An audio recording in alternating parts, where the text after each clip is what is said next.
So for someone who's struggling, I would imagine you'd say find yourself a coach.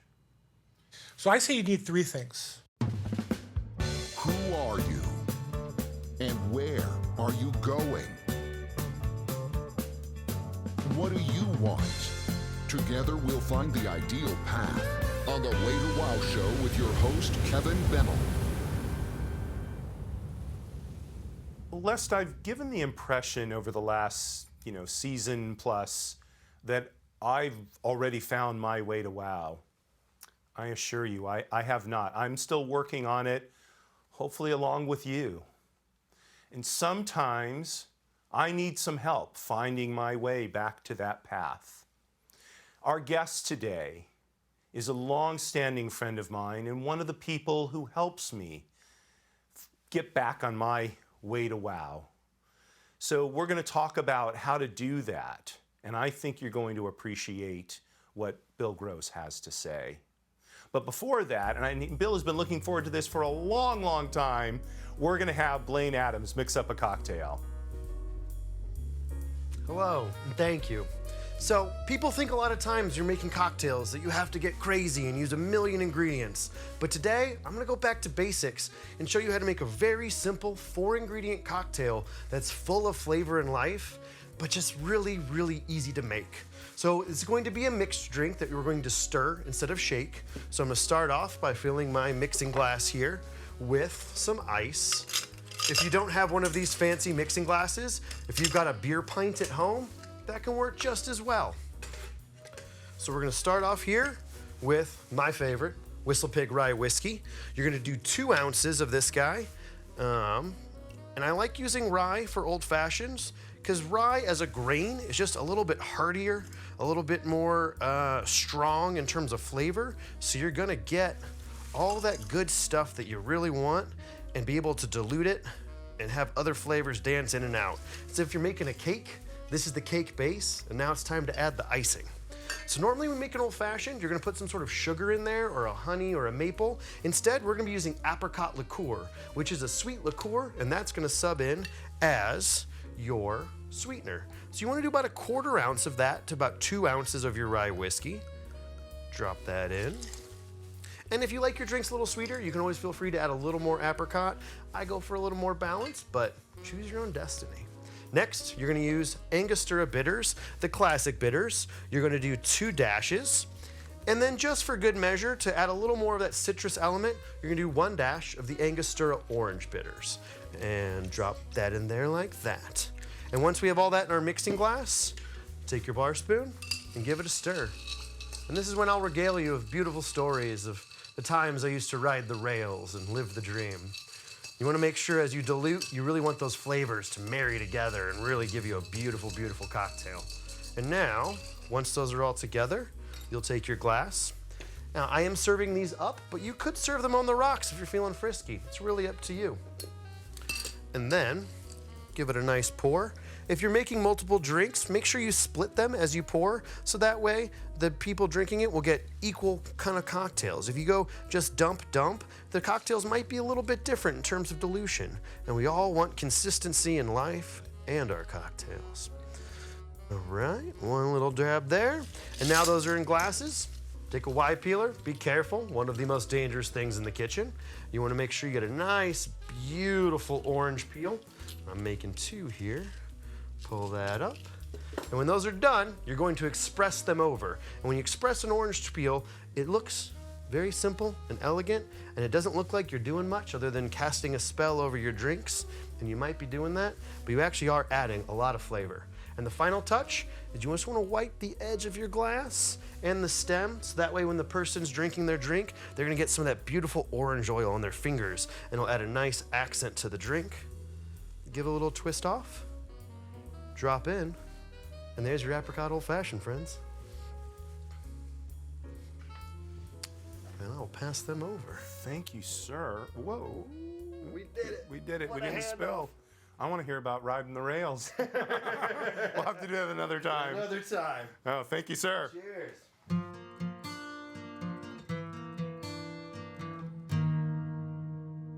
So Blaine Adams made this for us. Thank you. This is an apricot old fashioned. Well, my regular drink. Yeah, right? Yeah, try this. Drink them every day. Yeah. Very nice. Yep.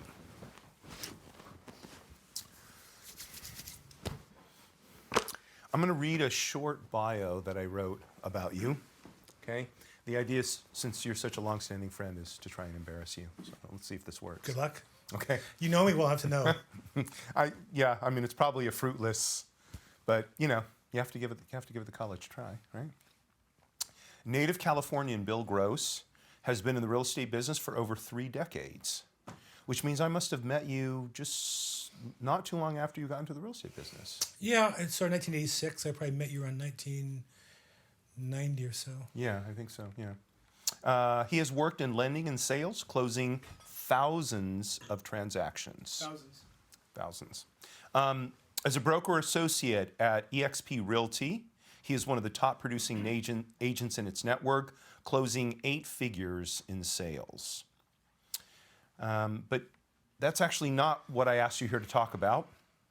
So Bill's success has come from his ability to help people gain success in what is an extremely competitive business. He's coached thousands of agents, including several of the top brokers in the country.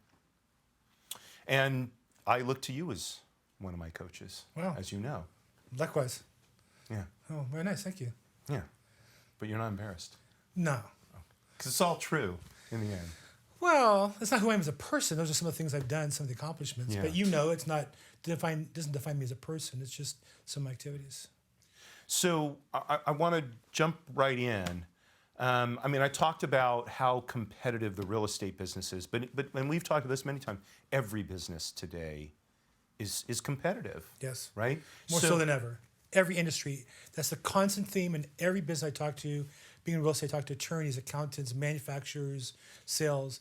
Every industry's constant refrain is the business is more competitive than it used to be. Right. I mean, and I remember this is going back when I was still in the real estate business.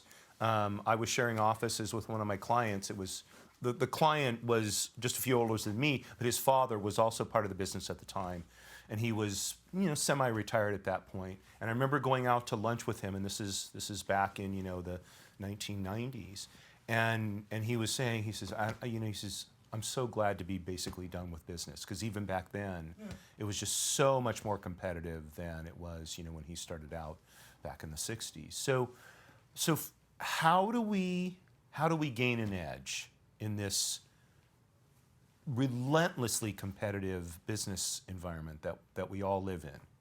And I think what you're describing is, on one hand, business is easier than ever with technology and internationalization and lowered costs that brings, if you're able to leverage it. At the same time, things are more difficult. How can that be? And the answer is the competition is also using those tools to their advantage. So at the end of the day, I think the answer is there is no competition. It's just you being the best you can be.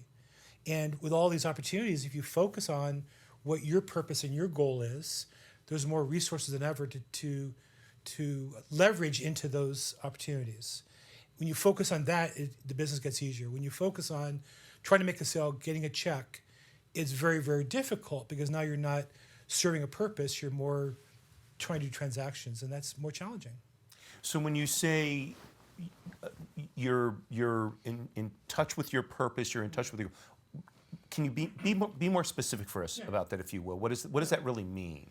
So it's easier for me to use the context of real estate. It's very easy to get caught up in a commission check. So if I'm selling your house, there's a problem that comes up. There are moments where I need to say to you something that will reduce the chance of me getting paid. Hey, let's cancel the deal. Let's not sell the house. This is a problem. It's not to your advantage. And as a real estate agent, the challenge is to overcome the urge to say, well, I want to tell them that, then I won't get paid, and do what's right for the customer. So my first coach was Zig Ziglar. He said that you can have anything you want in life if you help enough other people get what they want. And so when we focus on helping people, and I'll get paid on this deal, but I won't get paid on this one, but I'll get paid on the next one because of that one, but we're serving people, these resources then become tools that we can use on our purpose. But when we really focus on just a commission check, it is a very competitive business. It gets to be a grind. It also doesn't give us the joy and the pleasure of fulfilling our purpose. We're just getting paid. And there's a limit to how valuable that is at the end of the day. So when you talk about our purpose, do we all then have essentially the same purpose, i.e. to serve other people within whatever business we're in? Well, I think it's a deep spiritual question that we all have to ask ourselves. I obviously answer that, as you know me, as a religious Jew. So I look at ultimately what's God's purpose for me. But I think for everybody, it's about, whatever it is you're going to do, be the best at that. Take joy in being the best at that and helping other people. And whatever's supposed to happen to you will happen at the highest level. There's a scene in the movie Gandhi where Gandhi's wife, and Gandhi has an argument with his wife. Imagine that. Makes me feel a little better. And it's her turn to rake and cover the latrine. And they argue. She doesn't want to do it. She says, wife. He says, you have to do it. She says, fine, I'll do it. And he says, no. You'll either rake and cover the latrine with love, or you won't do it at all.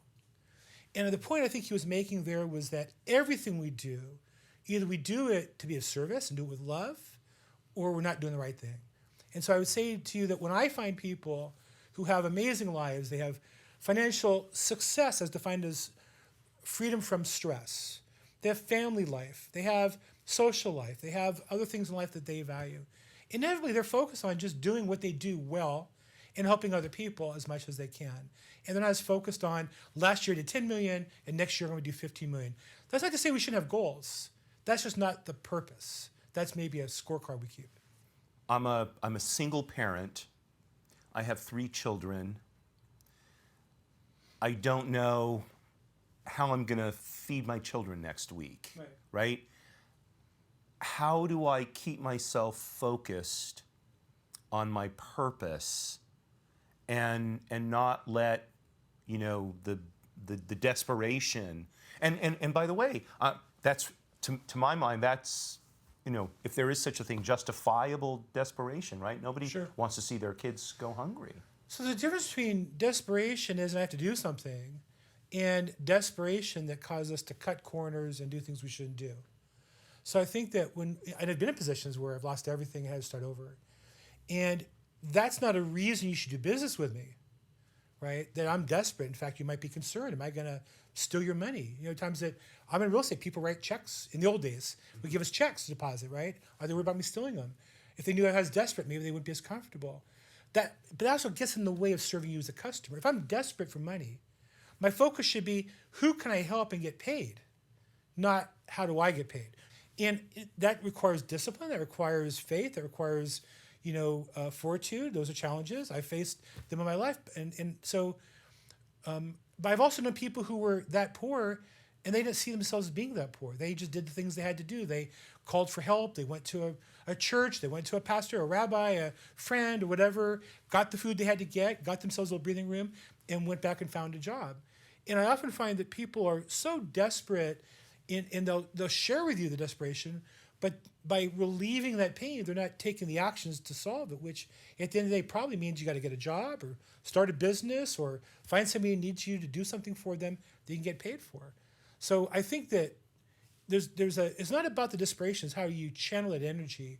Do you put it in a positive way, or do you allow it to be overwhelming or negative way? I'll give you a perfect example, if I can. Yeah. I had a real estate agent who was not able to provide for his family and was leaving the business and taking a job as a warehouse person, because he didn't have the money for his multiple listing service dues.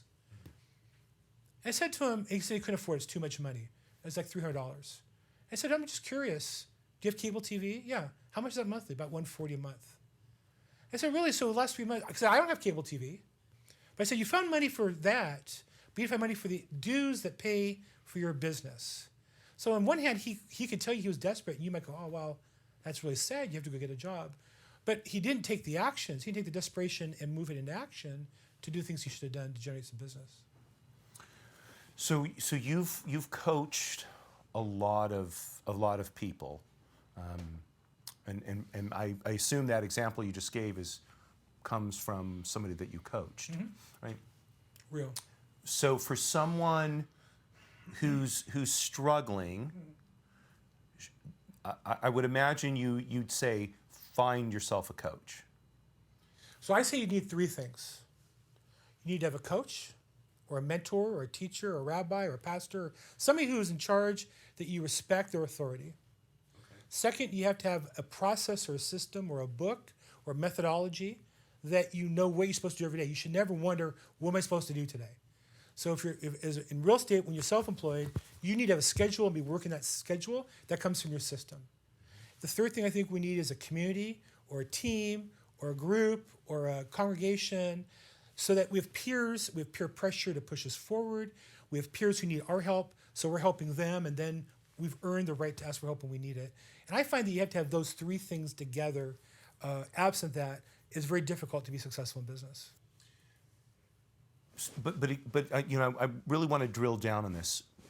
So where we find the mentor, that makes sense. Go find someone who's already had the kind of success that we're looking for, and talk to that person, or maybe, I guess, buy that person's book, read their book, right? Sure. So for the other two, right? Where do we find that system? Where do we find that community? Well, I find that successful coaches, leaders, pastors, rabbis have those other two, right? They have a system they promote to you. You can pick anyone in any area of your life, and I find anybody who's a leader in that area will promote a particular system or methodology or process, and they'll have a group of people around them who achieve success or starting out or in process. And you have to sign up for all of it. You know, there's again, because I'm religious, I would go back as a study, why did Joshua succeed Moses for the Jewish people? It says because he was the one who stayed after Moses gave lectures and put the chairs away, in essence. He put the rugs away, right? Well, what does that mean? Well, when you put the chairs away for the leader, you've earned the right to ask him questions and get extra time with him. And so I'd say when you find somebody who's that way, be at class early and help set up. Be at class afterwards and help clean up. Make sure he gets things thrown away or whatever. Make it easier for him to deliver to everybody. He'll find a way to, or she will find a way to encourage you and support you because they need you around. So I remember, this is, again, back when I was still in business, I think it was Felix Royhatton who said this. Someone asked him, what is the key to success? And he said, make yourself indispensable. Yes, I would go with that. I would say that. To your customers, to your coach, to your mentor or pastor or whatever. If people say to me, well, I can't develop a relationship with, I have people come to me with spiritual questions, with this rabbi or this pastor. Well, if you're there at the class early and you're there afterwards, cleaning up afterwards, believe me, he'll find a way to keep you around. Nobody builds organizations is stupid. They built the organization because they did certain things over time and achieved a level of success. So I would say 100%, make yourself indispensable to customers or to your coach or your system, for sure. So you find someone you think would be the ideal coach, and for whatever reason, they're not receptive. What do you do? I don't hear that happening very often. I mean, I guess find another, but we're not talking about NBA coaches where they're paid professionally and will only take their own team. And even those guys, my guess is they have summer camps, and they have, I've met them actually. I've met NBA coaches, and they have summer camps. If you sign up your kid to summer camp and you show up there to help out, you're his best friend that week. I mean, we're all that way. We all need help. One thing about really successful people that I've noticed when I meet them is how human they really are. On stage it might be indispensable or untouchable, but in real life, they're human. They have their challenges too, and find the moments where they need help. And I guess I would reject the premise of your question. People who are successful are good at delegating tasks to people to help create a win-win situation. That's why they're leaders. So I don't think that really is. When people would say it to me, I just don't buy it. Okay. So in other words, because I could imagine somebody watching this is thinking to myself, I can't approach this successful person. It's too daunting. I'll get rejected. Well, I think you might get rejected for what you asked for, but then you have to find something they're not going to reject you for, right? Meet them if you know they're going to a certain meeting. If you're there early, right? Like I used to go to court to meet certain people, attorneys or investors or homeowners. If I knew they'd be at court at 8:30, I was there at 7:45. And some people get there early. Well, there I am in a suit and a tie with a cup of coffee and time to talk to them. And if I'm not there at 7:45, I have the chance to talk to them. If I see them walking in the door, hey, so-and-so, I literally just had a lady call me, an attorney, who I met that way about a year and a half ago, and she's calling me with some business. Why? I just happened to be in court and saw her, and then when I called her a week later, hey, I saw you in court, I know you're busy, I'd love to take you to lunch, talk about how I can help you. She's now open to it because I already met her. So I think that, yeah, you might get rejected the first time, but if it's a valuable relationship, it's worth a second. And also change your tactic or strategy, because everybody needs something. Just find out what they need. All right, so now you've got the coach. You're developing that relationship with them. They have the system, and you're learning that system. You're building that community. How long does it take? Well, it takes as long as it takes. I think life's a process, it's not a destination. And so I would say that, I think your question really is, how do I know that I'm making progress, right? Because if I said it takes 2 years to go from zero to making a living in real estate, and along the way you'll close some deals, but you're not making a living, right? Well, but what's the benchmark at 90 days and 6 months and 9 months and a year? That's a different question. So I would say, what are the benchmarks? And that's a good question for your coach. And then I always go back to, are you doing the things you're supposed to do to get there? To use real estate as an example, because that's what I'm in most commonly. Oftentimes I break down to real estate agents and say, at the end of the day, it's about how many people you talk to and how many people you meet. If those two numbers aren't sufficient, it's like a baseball player. You're not going to get enough chances at bat to hit a home run, and you're never going to get good enough to hit a ball if you ever get your bat on the ball. So people often say, well, it's 90 days and I haven't got a deal yet. Okay, but did you do the calls you're supposed to do? Did you meet with the people you're supposed to meet? And usually the answer is no if they're struggling. The people who do the activities, they don't ask that question because they have that faith every day. That's what drives them to do the activities. And so that's where I think the coach and the community come into play. If you're doing this, whatever the activity is, and you see a guy who's 3 months ahead of you and a year ahead of you, and they're achieving what you want, you don't stop and ask them, am I on the right path or not? You just keep following them. Very good. Well, I got the high sign. We have to wrap up. Okay. So find a coach or mentor, a process, and a community.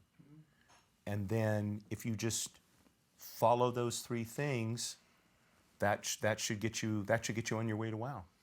If you do what your coach says, I think that's always the question. Are you doing what he says? What would so-and-so tell you to do? Oh, yeah, you tell me to do this, then do that. So that should get you on your way to wow for sure. Bill, thanks so much. My pleasure, always. That's our show for this week. Thinking back to what Bill Gross said, if we want to be successful, if we want to find our way to wow, we need three things. We need a coach or mentor, we need a process, and we need a community.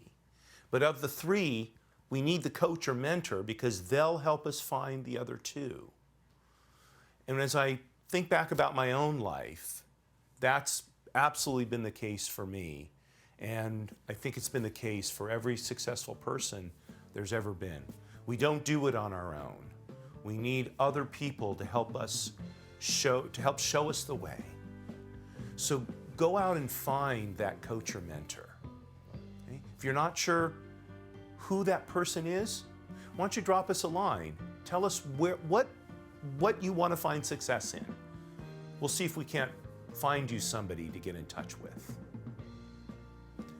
Courage at all times, my friends. And Marie, darling, you're still my belle.